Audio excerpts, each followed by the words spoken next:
জনপ্রিয় ইনডোর গাছগুলির মধ্যে এই এরিকা পাম অন্যতম।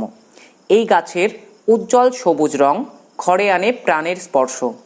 তাই বাড়িতে যতই দামি দামি ফার্নিচার রাখুন না কেন, একটি গাছ যা পারে ততটা শোভনীয় কোনো মূল্যবান সামগ্রীও করে তুলতে পারে না। এরিকা পামের বড় বড় পাতার স্নিগ্ধ পরশ গরমের ক্লান্তিকেও স্নান করে, বসতবাড়ির শোভা বাড়াতে হোক কিংবা অফিস রুম সাজাতে। এই এরিকা পাম অপরিহার্য।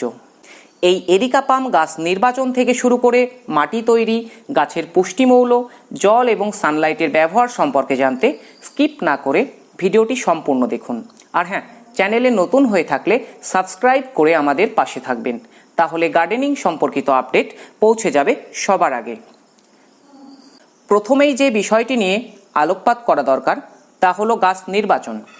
নার্সারিতে গিয়ে গাছ কেনার সময় দেখবেন যে এই গাছগুলির গোড়ায় 2, 3, 4 একসাথে গুচ্ছাকারে থাকে। যে গাছের গোড়ায় যত বেশি গাছ রয়েছে সেইটিকেই আপনারা নির্বাচন করবেন। আর এরিকা পাম গাছ ইনডোর হলেও এই গাছের জন্য কিছুটা সূর্যালোক দরকার হয়। সবচেয়ে ভালো ফল পাওয়া যায় সেমি শেডে রাখলে, যেখানে সরাসরি সূর্যালোক আসে না। এবারে সবচেয়ে বেশি গুরুত্বপূর্ণ যেটি, মাটি তৈরি। এরিকা পামের জন্য উত্তম জল নিকাশি ব্যবস্থাযুক্ত দোআঁশ অথবা বেলে মাটির সাথে কিছুটা জৈব সার মিশিয়ে মাটি তৈরি করে নিতে হবে। এছাড়া এই গাছে কোনো রকম রাসায়নিক সার লাগে না। মাসে 2 থেকে 3 বার তরল জৈব সার প্রয়োগ করলে গাছের স্বাস্থ্য ভালো থাকবে। আর টবের সাইজ 8 থেকে 12 ইঞ্চির মধ্যে রাখবেন। এই এরিকা পামে রোগ পোকার আক্রমণ খুব একটা হয় না বললেই চলে। যদি কখনো হয়, নিম তেল স্প্রে করলে ভালো ফল পাওয়া যায়। তাছাড়া গাছের উত্তম স্বাস্থ্য বজায় রাখতে বছরে একবার টবের মাটি পরিবর্তন করে নিতে হবে। এবারে আসা যাক জলের ব্যবহারে।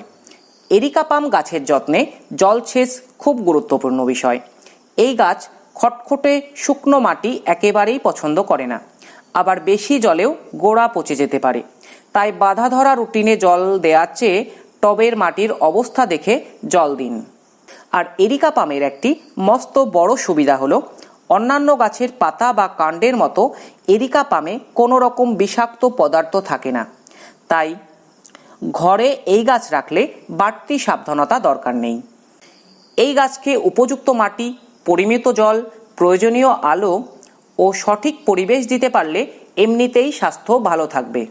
আর একটি কথা, গাছকে ধুলোবালি, বাইরের নোংরা থেকে বাঁচাতে মাঝে মাঝে বিশুদ্ধ জল স্প্রে করতে হবে গাছের পাতায় ও কাণ্ডে, এবং গাছ হলুদ হয়ে যাওয়া পুরনো পাতা কেটে দিতে হবে। এই কটি নিয়ম মেনে চললেই আপনার গাছও থাকবে সুস্থ, সবুজ, প্রাণবন্ত। আপনাদের এরিকা পামে গাছের কোনো সমস্যা হলে কমেন্ট বক্সে জানাবেন। আমি অবশ্যই প্রতিক্রিয়া জানাবো এবং প্রতিরোধে সাহায্য করব। ধন্যবাদ।